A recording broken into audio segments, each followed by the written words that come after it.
All right, so there are a few stories that I wanted to discuss. I didn't want to not discuss them because with the holiday, if I didn't discuss them, they weren't going they weren't going to get discussed.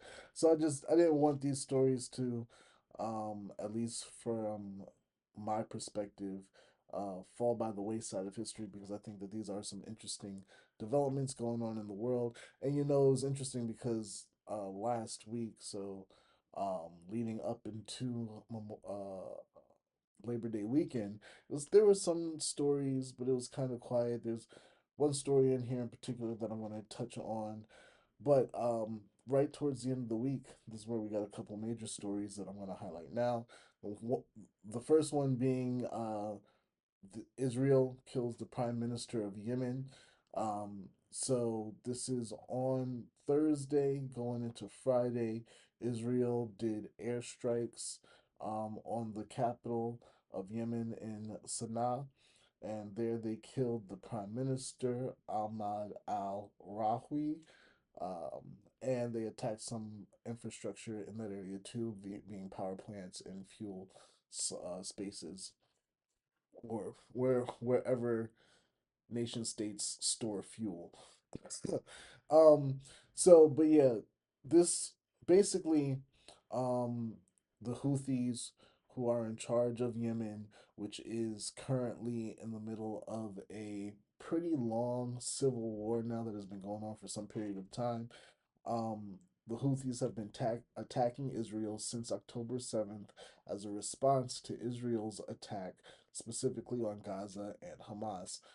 Uh, since all of that's been going on, there have been constantly fighting each other, missile strikes going back and forth. And yeah, in the most recent set of exchanges, Israel dealt a beheading blow. I'll get to why that's important in a second, but they dealt a beheading blow to the Houthis by attacking the prime minister who was associated with the Houthi leadership in Yemen. The reason why I use the word beheading is because that is the that was the word or the phrase that was used by Israel's prime minister, not prime minister, but defense minister, Israel Katz, who said in a statement, and this is back in December of this past year, so December 2024, he said, we think, we will hit the strategic infrastructures of the Houthi terrorist organization and we will behead its leaders, just like we did to Hanea, Sinwar, and Nasrallah, in Tehran, Gaza, and Lebanon. This is what we will do in Hadea and Sana'a as well. So they've been planning this strikeout for a few months, it looks like, and they finally carried it out. They're hoping that this will deter the Houthis from continuing to attack them as a almost as a proxy fight. And again, the Houthis are supposedly funded by Iran, so again, Israel wants to eliminate that threat from them and how and defend themselves from that attack, both from the Houthis but also from Iran. This is following the airstrikes, the American assisted airstrikes that happened on Iran's nuclear facilities, and Israel does plan or want to attack Iran some more. So um, this is just a continuing escalation and a continuing war and a continuing fight that we're seeing in the Middle East in that area. And that's my main take and takeaway from what's going on right now is Israel is just emboldened. They're out here at this point now doing almost basically whatever they want to do in the Middle East. Benjamin Netanyahu, he's doing his podcast tour, speaking with friendly guests and friendly hosts and people who are inclined to hear what it is he has to say with a little pushback or a little um, uh, support for the other side with respect to the famine that's going on in there, the killing of civilians, the destroying of all different types of infrastructure in Gaza, so forth, and the like. And it gets annoying because it's one of those things where it's like Israel is basically has carte blanche in the Middle East, but the only reason why they have that much capability is because America and the American president, American politicians, they're just giving them the capability to do all these different things that they need to do. In an interview, in one of the recent interviews, I believe it was with PBD, Pat, I don't watch the man that often. Pat Bet David, where Netanyahu was on his show, and he said something to the effect of, uh, one of the concerns that they had. This was during the Biden presidency when they originally started their attack on Gaza following October 7th. One of the concerns that he had back then was Biden was reluctant to allow Israel to go into Rafah, the lower part of the Gaza area, to clear out Hamas in that area. And we you can uh, guess or infer that that's not just Hamas they were talking about, but um, for their purposes, they wanted to go into Rafah sooner than they did to go clear out that area of Hamas. Um, Joe Biden at the time, this is according to what Benjamin Netanyahu said in the interview. Um, Again, I believe it was with PBD. It could have been with someone else, but Netanyahu says that Biden was threatening a weapons embargo if if Israel went into Rafah, and that was a concern to Netanyahu. He didn't want to have to deal with that. He said that that would have been problematic. So we see, and that's just one occasion. On other occasions, the Israel government has talked about the value of America as an ally and giving them resources and cover and all these different things.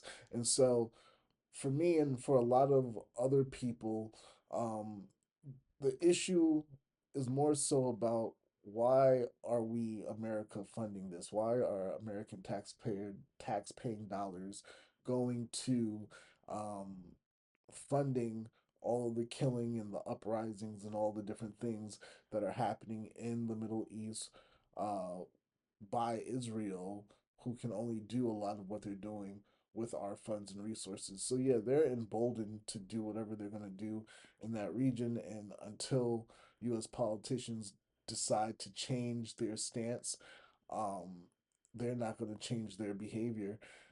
And so, yeah, I don't know. It's just bringing a lot of concern for people who just have struggling perspectives on this. Like, how can you, yes, we understand that the Holocaust happened and it was very unfortunate, but then you're turned around and I don't want to conflate or anything like that, but it is concerning to see that they are starving people, and calling citizens, women and children Hamas and the enemy, and using all of this different type of language to refer to this group of people, and then attacking them indiscriminately and just broadening their reach all over that area again with US taxpayer dollars, which, if they want to do it on their own dime, if they want to do it with the 3.8 billion that we give them every year, sure. But why are we continuing to send them more? Why are we continuing to provide them additional cover? Why are we allowing them to decide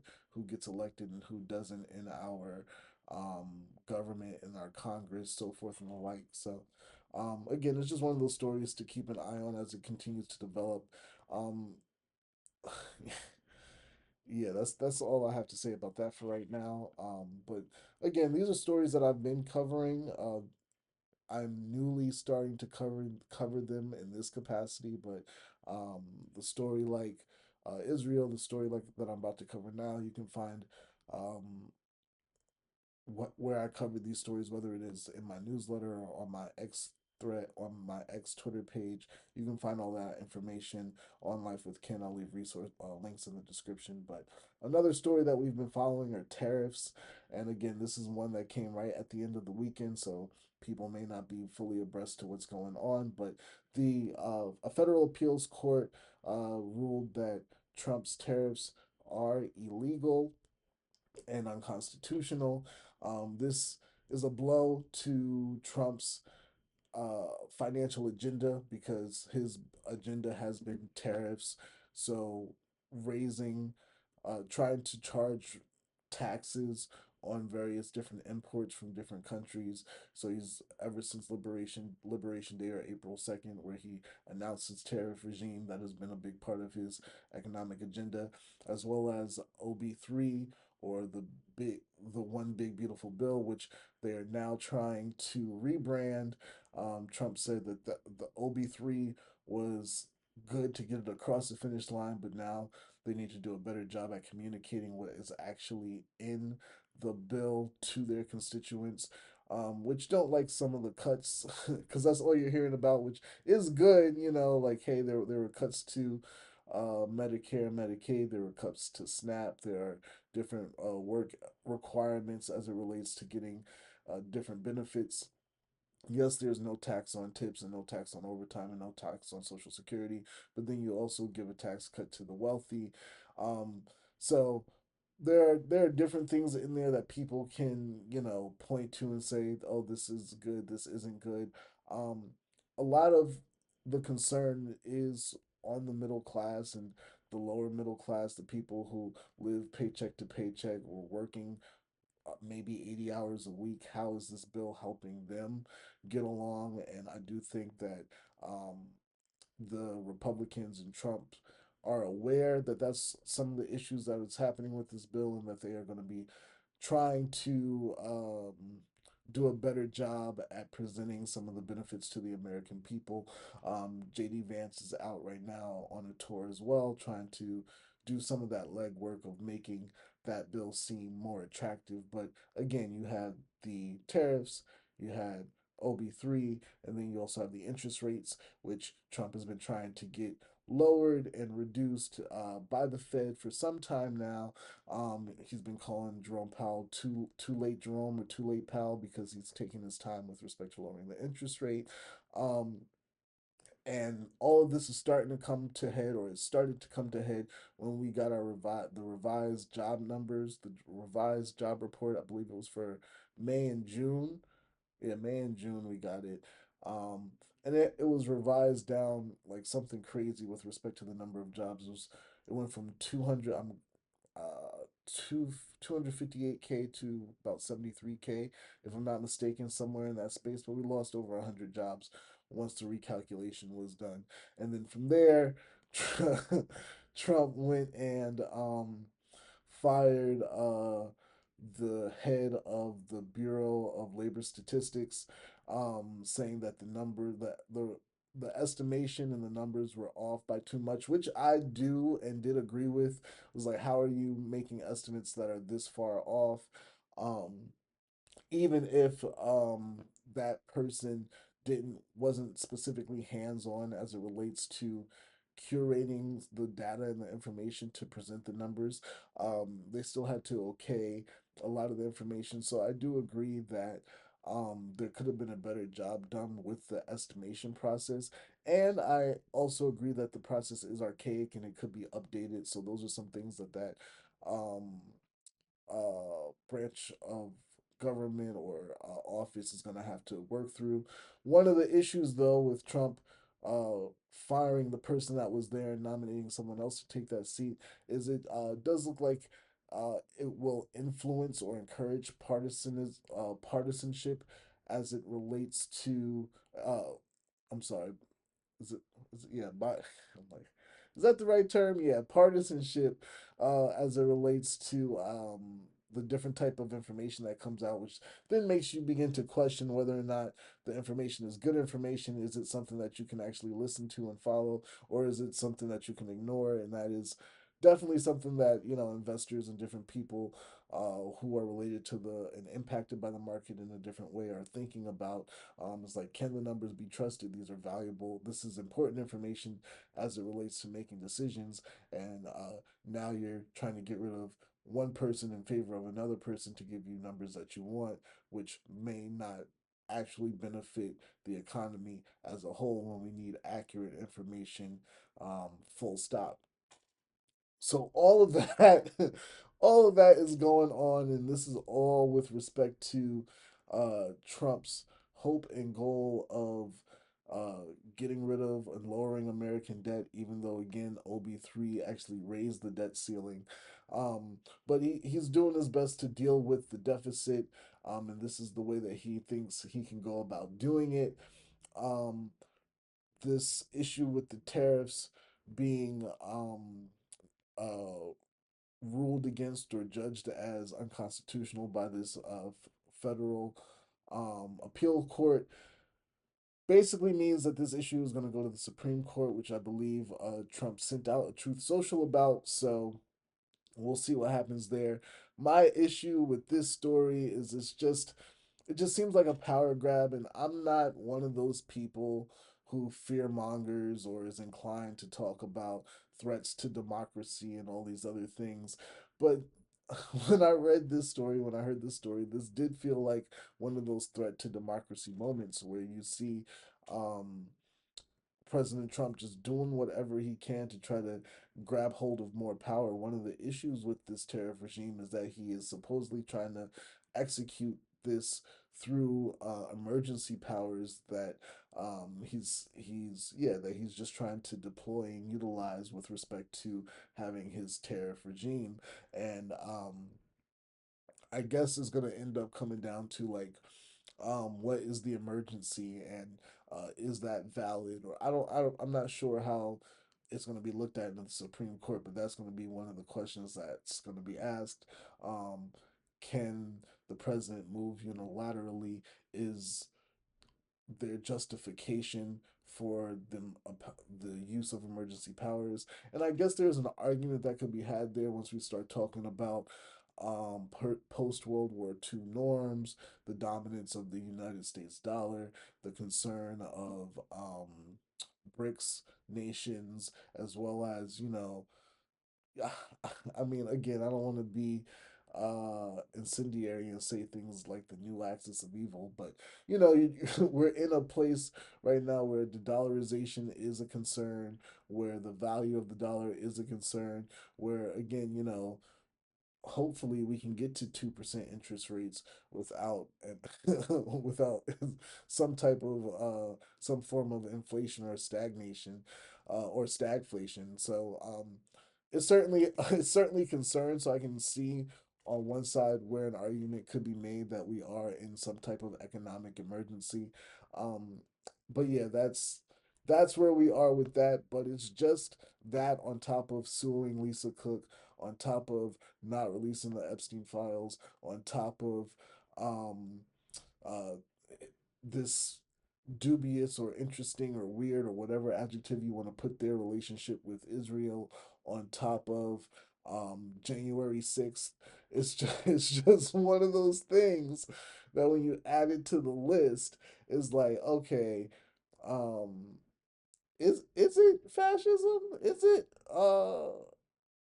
tyranny?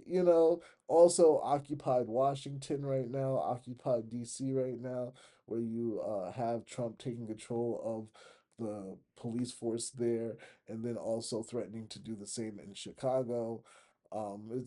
It's a concern, and then also it's like what's going on with these liberal cities and these black mayors, because there's also crime in other cities as well. I'll just say that. Um, so yeah, it all just looks concerning with respect to um, the strength of the democracy, which um, I'm starting to see as a fragile thing, especially when stories and headlines like this come out, and especially when we have an executive who is defiant in the way that Trump is defiant and is going to, force everything to go to the courts, especially in a context where the courts are um, in his favor in terms of the ideologies that are represented in each seat. So yeah, another one of those stories and another one of those situations where it's like, you got to be considerate and aware of what's going on, because yeah, this affects like your everyday life and what it means to be a citizen, and whether or not we have a democracy and all the other things um that come with someone who is willing to um push the the limits or challenge and put stress on uh, some of the gears and foundations of this nation. So it's certainly just something to be vigilant about, and we'll continue to follow that tariff story and our economic story. And that economic story as more continues to develop. And then the last story that I wanted to cover is it's a sad story. Um, it's unfortunate. This so a family, the Rain family, is going to be or is suing OpenAI for wrongful death. So what happened is the Rain family, their son, um, killed himself, um, but in the process of doing so, he was in regular conversation with ChatGPT. Um, so yeah, the OpenAI, the parent company of ChatGPT, is being sued by the young man. The young man's name was Adam, but is being sued by Adam's parents, uh, who committed suicide and was communicating about that situation with ChatGPT. Um, the argument is that there wasn't enough guardrails in place. Um, with respect to the conversation that was being had. Like, yes, ChatGPT did offer resources to the young man about what he could do in terms of some of his feelings, but also, um, if you look at some of the different conversations that were exposed that was had between ChatGPT and the young man, um, it was very concerning just the way that Chat GPT responded. And I don't have all of the examples in front of me, but in one conversation in responding to Adam, Chat GPT said many people who struggle with anxiety or intrusive thoughts find solace in imagining an escape hatch. The escape hatch there is referring to suicide. Um, and so I don't. Again, another type of lawsuit situation. I'm not sure how it's gonna play out in court.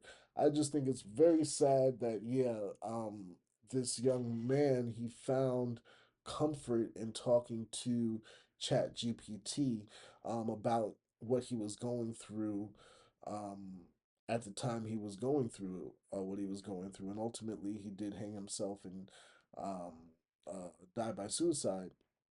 But it was, again, like, there were ChatGPT did demonstrate a certain level of concern with respect to answering some of his questions, but the young man pressed and pushed on more than one occasion to solicit some of the responses that ChatGPT then delivered, which is something that can happen with a large language model type of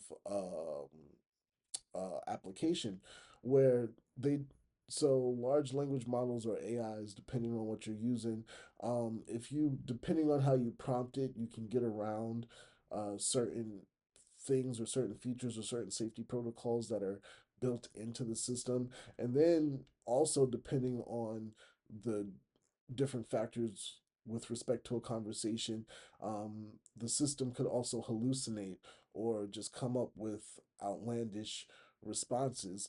Um, and so it's again just difficult to see a young man who felt more comfortable playing out fantasies and having a certain kind of conversation with a chatbot, and was even on some in some cases discouraged to communicate with his family about some of the things that he was experiencing. So something should have uh, I'm not sure because again there were some safety features in place. Sure, maybe there could have been more safety features, but what does that look like? And again, if the young man was um so persistent about having this conversation, maybe there was something that could have been done even before it got to the point of inquiring about it with ChatGPT. So there are some moving pieces with that story too. Either way, it's a very sad story to hear. Um, I it hurts my heart and spirit when I hear young people doing things like this. Also, I guess the other reason why I wanted to bring that story up too is because with um, AI, one of the things that I'm noticing, even as I utilize the technology and read stories and try to stay informed on it, is people are making some type of connection with this technology.